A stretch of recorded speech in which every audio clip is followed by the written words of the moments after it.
감사가 여러분의 삶 가운데, 가정 가운데 넘쳐나기를 주님의 이름으로 축원을 드립니다. 부활하신 예수님께서 제자들을 만나셨는데요, 하신 첫 마디가 뭐냐 하면 평강 있을지어다예요. 평강 있을지어다. 오늘 이 예배에 참석한 여러분 모두에게 마음의 평강이 있기를 주님의 이름으로 축원을 드립니다. 제가 어느 일간지에서 시골에서 목회하시는 그 목사님의 이야기를 이제 제가 보게 되었는데요, 그 목사님께서 이 주일날 예배를 드리시는데 프린트물을 나눠주시는 거예요. 그 제목이 뭐냐면요, 이럴 때 전화하세요. 그 제목이 이럴 때 전화하세요. 이 10가지를 정리했는데요, 제가 이것을 소개해 드리는데 그 시골에서 목회하시는 목사님의 목회 대상이 독거노인이에요. 그것을 염두에 두시면 이 내용이 참 은혜가 되고 감동이 된다는 것을 깨닫게 됐는데, 제가 읽어드리겠습니다. 제목, 이럴 때 꼭 전화하세요. 첫째, 보일러가 고장나면 전화합니다. 둘째, 텔레비전이 안 나오면 전화합니다. 셋째, 냉장고 전기가 고장나면 전화합니다. 넷째, 휴대폰이나 집 전화가 안 되면 전화합니다. 다섯째, 무거운 것을 들거나 힘쓸 일이 있으면 전화합니다. 여섯째, 농번기에 일손을 못 구할 때 전화합니다. 일곱 번째, 마음이 슬프거나 괴로울 때 도움을 청합니다. 여덟 번째, 몸이 아프면 이것저것 생각 말고 바로 전화합니다. 아홉 번째, 갑자기 병원에 갈 일이 생길 때 전화합니다. 근데 여러분, 열 번째가 참 재미있는데요, 열 번째가 뭐냐 하면요, 경로당에서 고스톱 칠 때 짝이 안 맞으면 전화합니다. 반응이 없으시네요.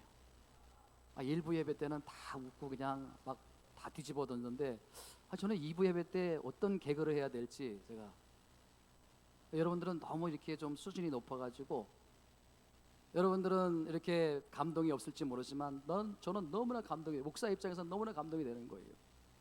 저희 어머님께서도 지금 혼자 시골에서 계시고 또 그 작은 시골 교회를 섬기고 있기 때문에 이 목사님, 시골교회 목사님 이 이야기가 너무나 마음이 감동이 되는 거예요. 여러분, 그 시골에서 목회하시는 그 목사님의 그 목회 상황이 얼마나 열악합니까? 예? 제가 어릴 때 그 시골교회, 작은 교회였지만요, 주일학교 학생이 수십 명이었어요. 교회가 꼭 우리 교회만 했어요. 샘물교회라고. 그리고 중고등부 학생들도요 굉장히 많았고요, 청년들도 굉장히 많았고요, 뭐 어른들은 할 거 없고 몇백 명 되는 교회였어요. 앉을 자리가 없어요. 앉을 자리가 맨날 이 앞자리에 강대상 밑에 와가지고 앉고, 뭐 좌두역까지 꽉 차고. 근데요, 지금 주일학교가 없어요. 청년들도 없어요. 중고등부 학생도 없어요. 그 어머니를 비롯해가지고 그 노인들 한 10명 정도 앉아서 그렇게 예배를 드리는데, 그곳에서 목회하시는 그 목사님이 신이 나겠습니까, 여러분? 저는요 가끔 부러울 때가 있어요. 큰 교회들 많잖아요. 큰 교회들 막 그냥 주일만 되면 막 그냥 성도님들이 막 몰려가는데, 우리 이 낙원제 8교회 이 자리라도 꽉 채워지면 좋겠다. 여러분들은 마음의 소원이 없으셔요. 아멘을 안 하시는 거 보니까. 아멘이십니까? 이게 부러울 때가 있어요. 제가 이 강단에 있으면요, 이 자리가 이렇게 비어 있는 거 보면요, 아직도 이 코로나 때문에 많은 분들이 예배 못 나고 계신데 자리가 빈 거 보면 마음이 막 낙심이 와요. 예? 하물며 여러분, 시골에서 그 몇 번 앉아놓고 예배 드리는 그 목사님 무슨 소망이 있겠습니까? 무슨 희망이 있겠습니까? 그래서 저는요, 시골의 어머님을 뵈러 갈 때마다 정말 그 교회 목사님을 생각하면서 제가 작게라도 늘 섬겨드리려고 해요.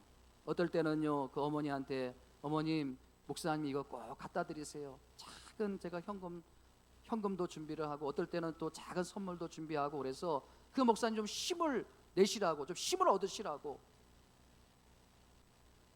여러분, 이 일간지에 소개된 목사님의 이야기가 저에게 큰 도전이 되는 거예요. 여러분 한번 생각해 보세요. 그 주일날 한번 예배 드려주는 것만으로 끝나지 않고요, 세상에 그 주일 예배 끝난 다음에 주중에도 그 어르신들을 다 돌아보고요, 그 어르신들 중에서는 경로당에서 고스톱 치는 분이 있다는 것도 알고 계시고요, 그 모든 상황을 다 알고 계시고, 그래서 여러분 이럴 때 전화 주세요 하면서 그 프린트물을 나눠주는 그 모습을 상상하니까 제가 마음이 훈훈해지는 거예요.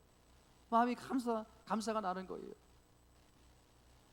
제가 부활주일 설교 말씀을 준비하면서 그 시골에서 목회하시는 목사님의 이야기가 갑자기 떠오르게 된 게 뭐냐면요, 그분하고 그 시골에서 목회하시는 그 목사님하고 오늘 이 베드로 전설을 기록한 이 베드로의 상황, 그 당시의 기독교의 상황이 너무 공통점이 많다는 거예요. 그 당시에는 말로 다 할 수 없는 핍박이 임했습니다. 그렇기 때문에 얼마나 핍박이 심했는지 여러분 베드로전서 1장 1절을 보면 다 흩어졌어요. 기독교에 대한 너무 핍박이 심하기 때문에 우리는 이 코로나 때문에 보이지 않는 미물 코로나 때문에 지금 교회에 안 나오고 다 흩어져 버렸는데, 그 당시에는요 말로 다 할 수 없는 핍박이에요. 고문을 가해요. 다 흩어졌어요. 심지어는요 어떤 오해가 있었냐면요, 기독교에 대한 어떤 오해가 있었냐면요, 여러분 우리가 성찬식을 행하잖아요.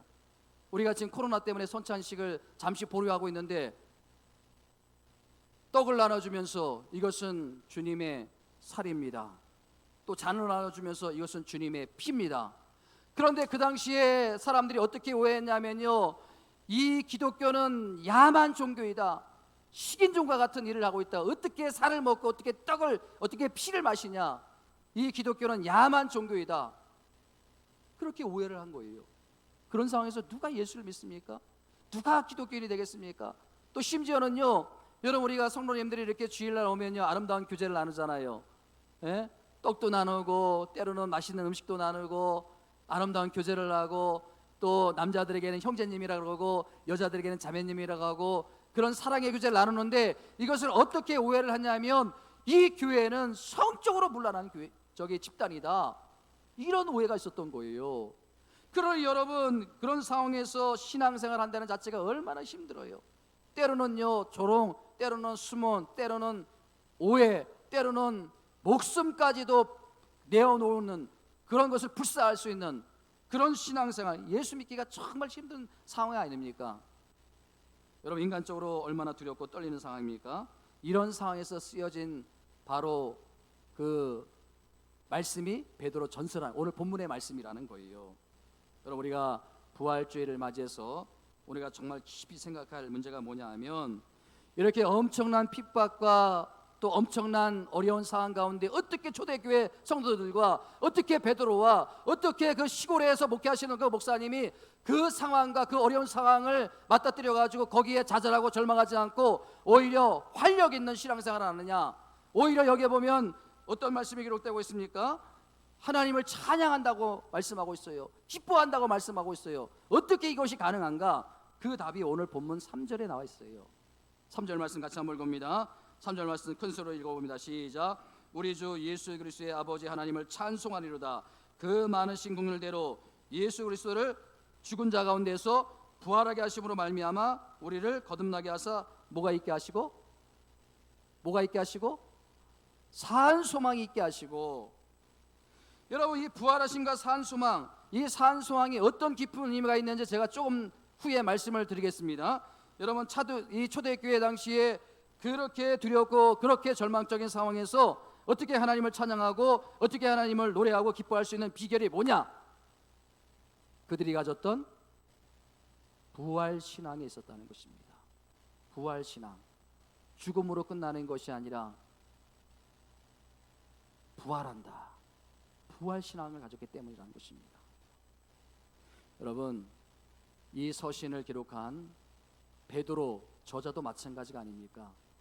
여러분 베드로 저자가 그 베드로가 어떤 사람이었습니까? 예수님의 수제자였어요. 예수님의 수제자. 예수님을 3년 동안 졸졸 따라다니면서 예수님이 행하셨던 거, 예수님이 기적을 행하시고 예수님이 어떤 능력을 행하시고 그 모든 것을 다 체험하고 나중에 예수님께서 이제 왕으로 등극하면 나도 함께 권력을 누리게 될 것이다. 나도 함께 이 땅을 통치하게 될 것이다. 그런데 예수님께서 십자가에서 너무 초라하게 달려 죽으셨어요. 그것을 본 베드로가 얼마나 낙심이 됐겠습니까? 얼마나 절망이 됐겠습니까? 자, 요한복음 21장 2절과 3절 같이 한번 읽어봅니다. 시작. 시몬 베드로와 디도라는 도마와 갈릴리 사람 가나 사람 나다니엘과 세베대의 아들들과 또 다른 제자 둘이 함께 있더니 시몬 베드로가 나는 물고기 잡으러 가노라 하니 그들이 우리도 함께 가겠다 하고 나가서 배에 올랐으나 그날 밤에 아무것도 잡지 못하더니. 여러분, 이게 무슨 의미인지 이해가 되십니까? 예수님이 십자가에 달려 돌아가셨어요. 자기가 예수님을 믿고 따랐던 것이 다 헛사예요. 아무 의미가 없어요. 나는 이제 고향으로 돌아가겠다. 고향으로 돌아갔어요. 여러분, 베드로가 과거에 직업이 뭐였습니까? 어부였습니다. 물고기를 잡았어요.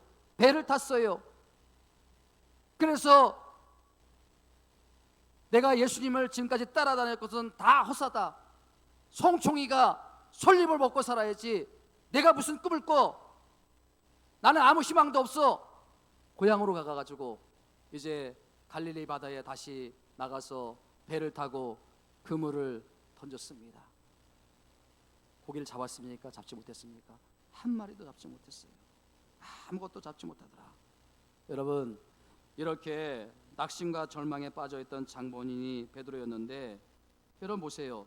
베드로 전서 1장에 보면요, 베드로에게 활력이 넘쳐요. 베드로에게 기쁨이 있어요. 베드로가 하나님을 찬양해요. 베드로가 힘을 얻어요. 베드로가 담대해요. 여러분, 어떻게 베드로가 이렇게 삶이 바뀌게 되었는가? 여러분, 베드로의 인생에 뭔가 분명한 일이 일어난 거예요. 삶을 변화시키고 마음을 변화시키고 두려움을 얻게 하고 담당을 받게 하는, 도대체 베드로에게 어떤 일이 일어난 것입니까? 어떤 일이 일어난 것입니까?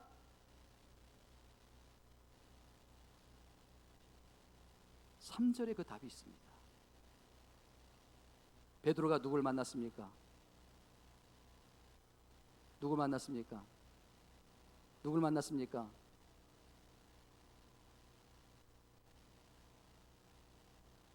부활하신 예수님을 만난 줄 믿습니다. 부활하신 예수님을 만났어요. 너무 낙심이 돼가지고 너무 절망이 돼가지고요, 고향으로 돌아갔어요. 이제는 살아갈 힘도 없어요. 고기도 잡히지 않아요. 아무 소용이 없어요. 그런데 이 모든 슬픔과 모든 좌절과 모든 절망을 한 번에 일으켜 세울 수 있는 그 능력이 베드로에게 덧입혀졌는데, 베드로가 누굴 만났기 때문에? 바로 부활하신 예수님을 만났기 때문에. 아멘. 부활신앙이에요 이게. 여러분, 이게 믿음이에요. 여러분, 이게 소망이에요. 제가요, 지난주에 어느 교수님의 글을 이렇게 보는데요, 이 교수님의 글에 폭풍 공감이 되는 거예요. 이 교수님이 뭐라고 글을 썼는가 하면요, 한국교회가 이 부활신앙을 강조하지 않는 것이 대단히 유감이다. 한국교회가 부활신앙을 강조하는 것이 대단히 유감이다. 이게 제목이에요. 그리고서요, 이 교수님이 글을 쓴 것을 제가 읽어드릴게요. 유감, 부활절 홀대, 그리고 그 다음에 40대 1. 40대 1이라는 숫자가 있는데, 여러분 이 40대 1이 뭔지 아십니까? 유감, 대단히 유감이다. 부활절을 홀대하는 게 대단히 유감이다. 그러면서 40대 1 썼는데 그 40대 1이 뭔지 아십니까? 한번 잘 들어보세요. 40대 1 숫자가 무엇을 의미할까?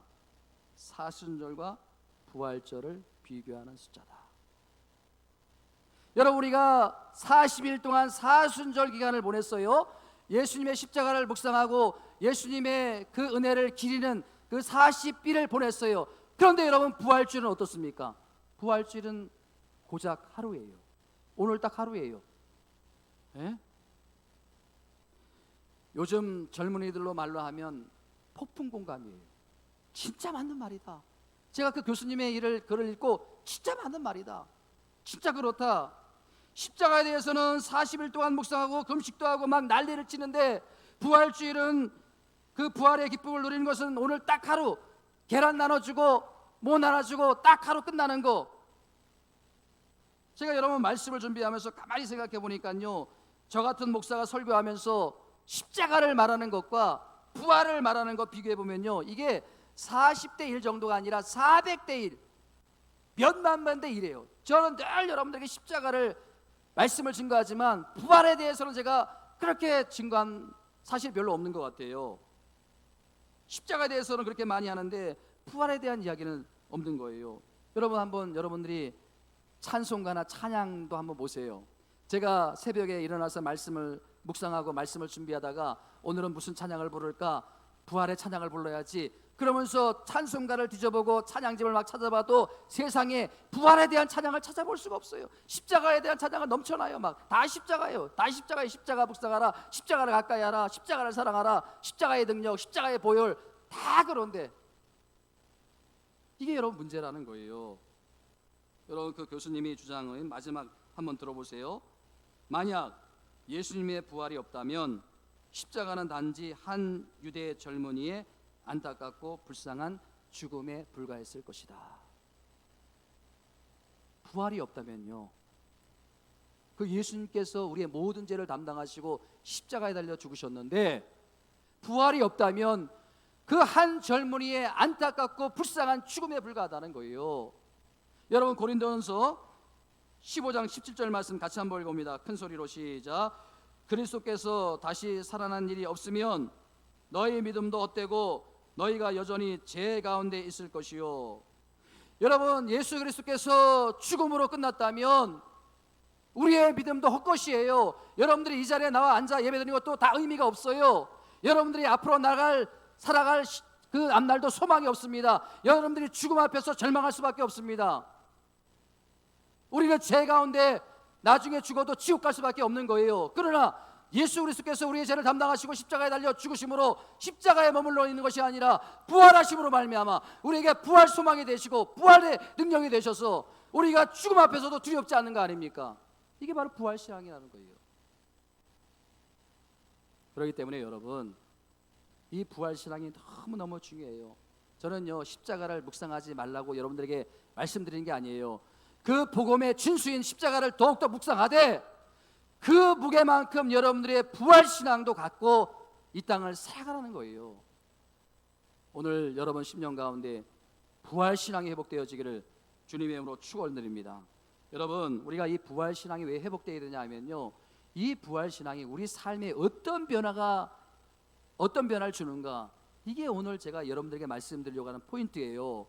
여러분들이 부활신앙이 회복되면요, 부활신앙을 갖게 되면요, 여러분 삶에 놀라운 변화가 일어나는 거예요. 여러분들이 지금 이렇게 쉼없이 절망하고 좌절 가운데 사는 것이 아니라 담대하게 기뻐하고 행복하게 그렇게 살아갈 수 있는 거예요. 자, 여러분 보세요. 오늘 본문을 통해서 우리가 부활신앙이 회복되면요 어떤 능력이 주어지는가. 첫 번째, 이 부활신앙은 오늘 우리에게 산 소망을 갖게 한다는 것입니다. 아멘. 산 소망을 갖게. 여러분 3절 말씀 같이 한번 다시 한번 읽어봅니다. 시작. 우리 주 예수 그리스도의 아버지 하나님을 찬송하리로다. 그 많으신 긍휼대로 예수 그리스도를 죽은 자 가운데서 부활하게 하심으로 말미암아 우리를 거듭나게 하사 뭐가 있게 하시고 산 소망이 있게 하시고. 할렐루야. 여러분 서두에서 산 소망이라는 것을 굉장히 중요하다고 제가 말씀을 드렸는데, 자 지금부터 제가 그것을 설명드리겠습니다. 여러분 베드로가 지금 소망에다가 앞에다 뭐를 붙였어요? 산자를 덧붙였다는 것에 굉장히 흥미로운 거예요. 제가 영어 성경을 몇 군데 찾아보니까 이 산 소망을 뭐라고 표현하는가 하니까 리빙 호프라고 표현을 하는 거예요. 여러분 한번 생각해 보세요. 소망, 희망 그 자체가 살아있는 거 아니에요? 아니 그 자체가 살아있는데 이게 무슨 산 소망이고 무슨 죽은 소망이고 이게 구분할 수 있겠습니까? 희망, 리빙 살아있다는 거 아닙니까? 리빙 호프 살아있다는 거예요. 그게 산 건데 무슨 소망이지 산 소망, 죽은 소망 이렇게 붙일 수가 있겠습니까? 근데 여러분, 왜 베드로가 굳이 소망 앞에 산자를 붙였을까? 왜 산자를 붙였을까? 여러분, 성경은요, 역사적으로 그 당시 문맥과 정황을 파악하는 게 참 중요한데, 베드로가 산자를 소망이라는 단어 앞에 끼워 넣은 건 왜 그랬냐 하면, 베드로가 살아가던 그 시대는요, 헬라 문화권이에요. 아시잖아요, 헬라 문화권. 여러분, 헬라권에 이 소망이라는 말이 굉장히 많이 쓰였어요. 그래서 헬라 문화권에서 이 소망이라 하면요, 어떤 단어로 심리학적으로 어떻게 표현되냐면 긍정의 힘, 이거로 쓰였어요. 긍정의 힘. 여러분, 한번 생각해 보세요. 그 당시에 통용이 되는 그 소망, 긍정의 힘, 대상이 있습니까? 없습니까? 대상이 있어요? 없어요? 마음이 우울해요. 마음이 답답해요. 마음이 무너져요. 삶이 힘들어요. 그러니까 아침에 일어나서 거울을 보고 나는 할 수 있다, 나는 된다, 나는 해낼 수 있다, 힘을 내라, 그렇게 100번 1000번 외쳤어요. 그래서 마음이 편안해요. 그리고 마음에 힘을 얻었어요. 자, 여러분 보세요. 그들이 말하는 소망에는 근거가 있습니까? 대상이 있습니까? 대상과 근거가 없어요. 그들이 말하는 소망, 그들이 말하는 긍정의 힘이 바로 그거예요. 그러니까 여러분, 이 베드로가 자기에게 제시하는 이 소망은요, 근거가 없고 대상이 없고 막연하게 짝이 없는 그런 소망이 아니라 정말 뚜렷한 근거와 대상이 있는 그런 소망을 지금 이야기하고 싶어가지고 그 앞에다가 산자를 붙이고 있는 거예요. 차별화하기 위해서 그 당시에 통용이 되는 소망, 긍정의 힘, 증거도 없고 대상이 없고, 내가 말하는 소망은 그게 아니라 내가 말하는 소망은 근거가 있고 대상이 있는 산소망이라는 거예요. 그 근거와 대상이 누구라는 겁니까? 하나님이라는 거예요. 하나님. 5절 말씀 보세요. 같이 한번 읽어봅니다. 시작. 너희는 말세에 나타나기로 예비하신 구원을 얻기 위하여 믿음으로 말미암아 하나님의 능력으로 보호하심을 받느니라. 여러분, 우리가 보호하심을 받고 우리가 인도하심을 받고 여러분, 우리가 이 땅에서 살아갈 수 있는 이유, 여러분들이 이 땅에서 건강하게 살아갈 수 있는 이유, 그 보호하심, 근거가 있어요? 없어요? 대상이 있어요? 없어요? 누구의 능력으로 말미암아? 하나님의 능력으로 말미암아. 9절 말씀 보세요. 9절 말씀에 보면요, 믿음의 결국 곧 영원 구원을 받음이라. 여러분, 우리의 산 소망은요, 이 땅에서 잘 먹고 잘 사는 게 아니에요. 여러분, 우리가 이 땅에서 잘 먹고 잘 살면 얼마나 잘 살겠습니까? 제가 몇 주 전에도 말씀드렸지 않습니까? 그 삼성그룹의 이건희 회장이 얼마나 그 마지막 숨을 거두기 전에 자기가 후회하는 것이 얼마나 많은지, 이병철 회장도 마찬가지로 자기가 신적인 존재를 알고 싶어 했다는 거 여러분 기억하시나요? 아무 의미가 없어요. 그러므로 말미암아 여러분, 오늘 이 베드로가 우리에게 알려주고자 하는 게 뭐예요? 영적인 지혜를 가지라는 거예요. 예? 그게 뭐예요? 산소망이에요. 부활하신 주님이에요. 사랑하는 성도 여러분, 우리가 이 땅에 살아가는 동안 마음이 힘들고 어려울 때마다 하나님이 주시는 산소망을 붙잡게 되기를 주님의 이름으로 축원을 드립니다.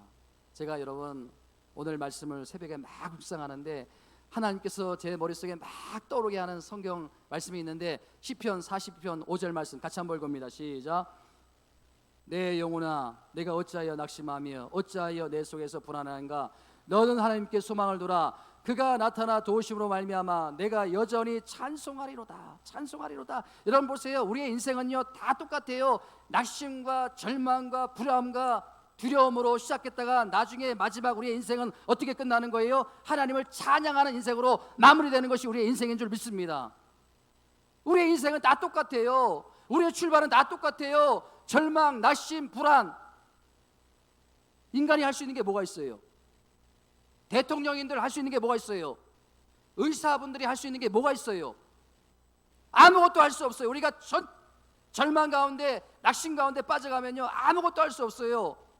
그렇게 시작하는 것이 우리 인생인데 마지막 결론은 뭐예요? 내가 여전히 하나님을 찬양하는, 우리의 믿음의 결론이 그거라는 거예요. 마지막이 그거라는 거예요. 근데 여러분 잘 보세요.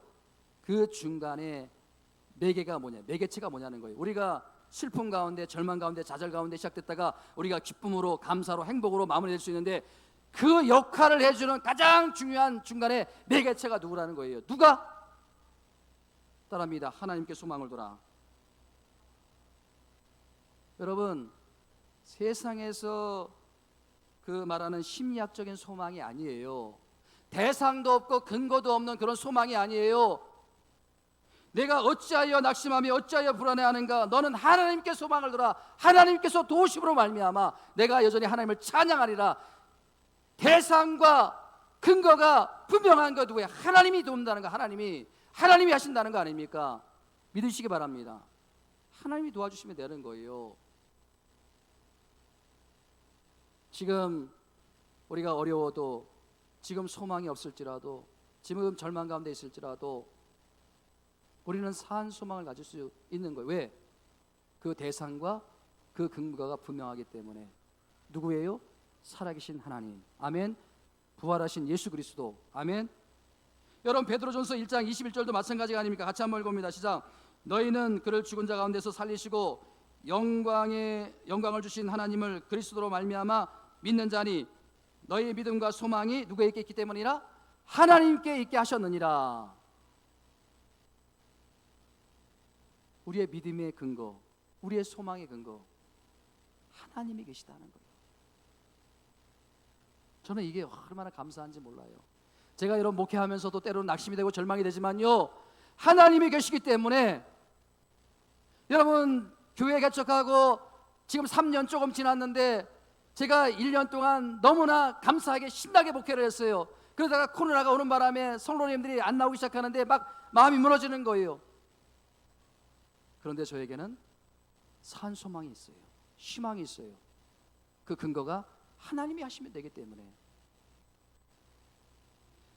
여러분, 한때 긍정의 힘이라는 그 책이 장안의 화제가 되었어요. 그래서 베스트셀러까지 되기도 했는데, 미국의 조엘 오스틴이라는 목사님이 그 책을 썼어요. 그 미국에서 목회하시는 조엘 오스틴 목사님은 긍정의 힘이라는 그 책을 가지고 교회를 크게 부흥시켰어요. 그래서 그 목사님이 설교하는 요지는 딱 하나예요. 긍정의 힘이에요. 할 수 있다는 거예요. 하면 된다는 거예요. 마음에 그런 마음을 가지고 선포하라는 거예요. 저도요, 그 책이 좀 조전이 되는 것 같아서 그 책을 구입해서 천천히 한번 읽어보았어요. 참 좋은 책이에요. 그런데 제가 끝까지 읽은 다음에 너무나 큰 실망이 왔어요. 왜 그런지 아세요?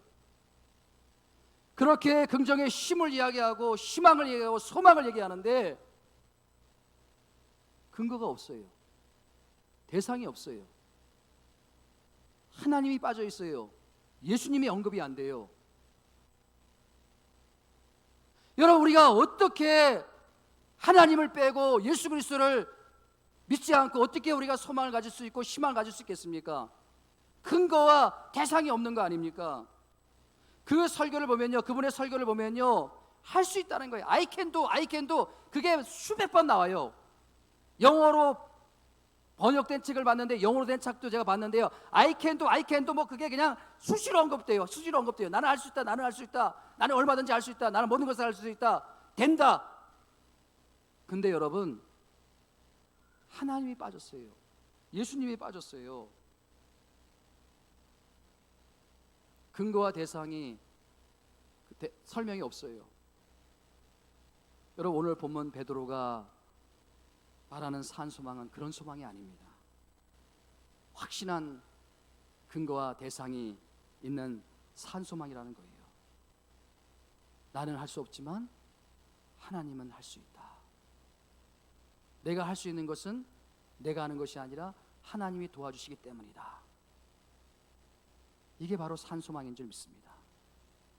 여러분, 부활하신 예수 그리스도를 통한 부활 신앙이, 이게 여러분 싸구려 소망이 아니라 정말 우리를 일으켜 세우는 그런 산 소망인 줄 믿으시고, 오늘부터 부활 신앙을 회복하는 저와 여러분들이 다 되시기를 주님의 이름으로 축원드립니다.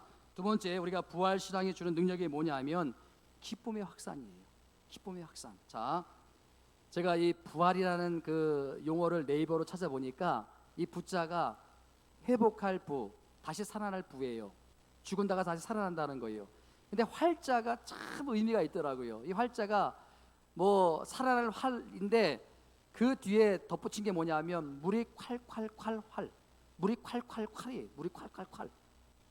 이게 저한테 마음에 와닿는 거예요. 우리가 부활 신앙이 회복되면요, 우리 마음 가운데 기쁨이 막 쏟아난다는 거예요. 여러분 6절 말씀 보세요. 6절 말씀 같이 한번 읽어봅니다. 시작. 그러므로 너희가 이제 여러 가지 시험으로 말미암아 잠깐 근심하게 되지 않을 수 없으나 오히려 크게 기뻐하는도다. 오히려 크게 기뻐하는도다. 오히려 크게 기뻐하는도다. 물이 콸콸콸콸 우리 마음 가운데 기쁨이 막 쏟아나는 거예요. 이런 은혜가 있기를 주님의 이름으로 축원드립니다. 여러분 이 말씀이 저에게 잘 적용이 되는 거예요. 이게 여러분 제 평소에 제 내면 세계예요. 제 내면 세계. 저 목사지만요, 하루하루 살아가면서 걱정과 근심이 너무 많아요. 사실은 좀. 예? 어떻게 우리 성도님들을 이렇게 예배에 앉혀놓고 능력 있는 말씀을 전해야 되는데, 어쨌든 복음을 좀 잘 전해야 되는데 그렇게 한다는 건 늘 마음이 그냥 안쓰러운 거예요. 예? 게다가요, 또 우리 성도님들이 여러 가지 문제를 놓고 생각하면요, 막 잠이 안 와요. 걱정이 돼요. 그 문제 좀 해결이 돼야 되는데, 좀 그 질병이 빨리 고침을 받아야 되는데, 좀 우리 사랑하는 가족들에게 하나님께서 은혜 주시고 복을 주셔야 되는데, 근심과 걱정이 돼가지고요, 예? 잠이 오지 않을 때가 있어요. 뭐 항상 그런 건 아니지만요. 근데 여러분, 제 내면 세계는 그것만 있는 게 아니에요. 예? 오늘 본문의 6절 말씀에 보니까 잠깐 되지 않을 수는 없으나 오히려 크게 기뻐하는도다. 그렇게 근심과 걱정을 가지고 잠자리에 들지만 아침에 일어날 때는요, 그게 한순간에 다 사라지고 이 새벽에 와서 기도하면요, 기쁨이 넘쳐나요. 내가 하나님께 맡기면 되지, 하나님께서 하실 때지, 하나님께서 가장 좋을 때 응답하실 거지. 그러니까 마음에 다시 기쁨이 생기는 거예요. 기쁨을 하루 살아가는 거예요. 잠깐 근심하게 되지 않을 수 없으나 크게 기뻐하는도다. 하나님께서 행하실 것이기 때문에, 하나님께서 도와주실 것이기 때문에 걱정하지 말자, 근심하지 말자. 하나님께서 가장 좋을 때 응답하신다. 사랑하는 성도 여러분, 이게 신앙생활의 신비인 줄 믿으시기 바랍니다. 네? 여러분 걱정 근심이 왜 없겠습니까? 하루에도 수많은 걱정과 근심 가운데 살아가는 것이 우리의 건강도 걱정이 되고요, 돈도 걱정이 되고요, 자녀도 걱정이 되고요, 사업장도 걱정이, 직장도 걱정이 되고요. 걱정과 근심이 얼마나 많습니까? 그러나 여러분 보세요, 이 신앙의 신비로움이 뭐냐면요, 이 복구 능력이 있다는 거예요. 신앙의 신비, 복구 능력이 있다는 거 아닙니까? 우리가 오늘 지금 어제까지만 해도 근심과 좌절과 절망 가운데 살았는데, 이 부활주일날 예배 나와서 말씀을 듣고 우리가 그 기쁨에, 우리가 그 근심에 빠져 사는 것이 아니라 다시 기쁨이 회복되고 다시 감사가 회복되고 금방 회복이 되고 크게 기뻐하는도다. 여러분들 돌아가실 때는요, 걱정과 근심 없이 돌아가시기를 주님의 이름으로 축원드립니다. 하나님께서 다 하시는 거예요. 하나님께서 가장 좋은 때 이루시는 거예요. 천하만사에 다 때가 있나니 하나님의 때가 있어요. 우리 인간의 때가 중요한 것이 아니라 하나님의 때가 중요한 줄 믿으시기 바랍니다. 여러분 8절 말씀도 같이 한번 봅니다. 시작. 예수를 너희가 보지 못하느냐 사랑하는도다. 이제도 보지 못하나 믿고 말할 수 없는 영광스러운 즐거움으로 기뻐하나니. 여러분, 신앙과 기쁨은 뗄 수 없는 관계예요. 신앙이 자라면요, 기쁨도 회복이 돼야 돼요. 어떤 가정에 보면요, 열심히 예배 생활하는 것 같고 열심히 신앙생활하는 것 같은데 가정이 너무 어두워요. 세상의 가정의 가족 식구들이 대화가 없어요. 예? 우울해요. 밥을 먹어도 대화가 없고 정상이 아니에요. 믿음이 자라면 자랄수록 가정의 기쁨도 회복이 돼야 돼요. 가정의 감사도 회복이 돼야 되고, 교회도 마찬가지예요. 교회가 부흥하는 교회냐 침체하는 교회냐 딱 보면 알아요. 딱 보면 알아요. 여러분, 우리 교회는 어떤 교회 같아요? 침체하는 교회 같아요? 부흥하는 교회 같아요? 말로만? 딱 보면 안 돼요. 그 교회 찬양하는 모습을 보면 안 돼요. 말씀 듣는 모습을 보면 안 돼요. 찬양을 부를 때 마음을 다하고 정말 밝게 찬양을 부르고 또 어떤 말씀이 주어든지 다 나에게 주시는 말씀으로 아멘으로 받고 그러면요, 그 교회는 부흥하는 거예요. 근데 어떤 교회 가면 정말 민망할 정도예요. 찬양을 불러도요, 아무도 찬양을 안 따라하고요, 또 말씀을 증거해도요, 아멘도 없고요, 표정도 없어요. 침체되는 교회예요. 부흥하는 교회는요, 어떤 말씀을, 때로는 막 징계의 말씀을 줘도요, 웃어요. 거의 무서워요. 저분이 왜 웃나? 이상할 정도로. 이게 부흥하는 교회예요. 저는요, 우리 교회도 이 부활의 주님으로 말미암아 밝음이 회복되고 기쁨이 회복되고, 교회뿐만 아니라 여러분 가정도 밝음이 회복되고 기쁨이 회복되기를 주님의 이름으로 축원드립니다. 마지막으로 제가 한 분의 그 이야기를 하고 마치려고 하는데, 박승일 형제라고요. 제가 참 이 형제 이야기를 읽고서 큰 도전을 받았는데, 이 박승일 형제는요, 농구로서 굉장히 유망한 청년이었어요. 연세대학교를 나오고, 뭐 연세대학교 농구부 하면 대단한 농구부 아닙니까? 그리고 이 형제가 농구를 하다가 자기는 지도자 길이 더 올릴 것 같아가지고 20대 중반 좀 지나서 코치직을 전환을 했어요. 그런데 코치직으로 가자마자 불행이 닥쳐온 거예요. 슬픈 일이 닥쳐온 거예요. 누게릭병에 발병한 거예요. 누게릭병. 누게릭병이 뭔지 아십니까, 여러분? 근육이 다 마비가 되는 거예요. 온몸이 다 마비가 되는 거예요. 그래가지고요, 이 박승일 형제가요, 눈동자만 움직이는 거예요. 눈동자만. 다른 건 다 마비가 돼가지고 움직일 수 없어요. 근데 얼마나 그 가족들이 헌신적으로 돌봤는지, 또 얼마나 그 의술이 발달이 되었는지, 눈동자로 의사를 표현했는데 그게 다 글씨로 전환이 됩니다. 다 이 눈동자를, 감정을 공유하는 거예요. 네? 독실한 크리스천이에요. 제가 이 박승일 형제에게 감동을 받은 게 뭐냐면요, 얼굴이 근육이 다 그렇게 굳어져 가지고 눈동자만 움직이는데 표정이요, 너무나 밝아요.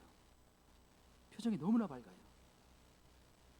여러분, 우리가 반성해야 돼요. 다 건강하시잖아요. 표정이 너무 어두워요. 근데 표정을 좀 우리가 밝게 해야 돼요. 여러분, 왜 그런가 하니까, 여러분, 이 그 누나가 교회 집사님인데 헌신적으로 그 형제를 돌보는 거예요.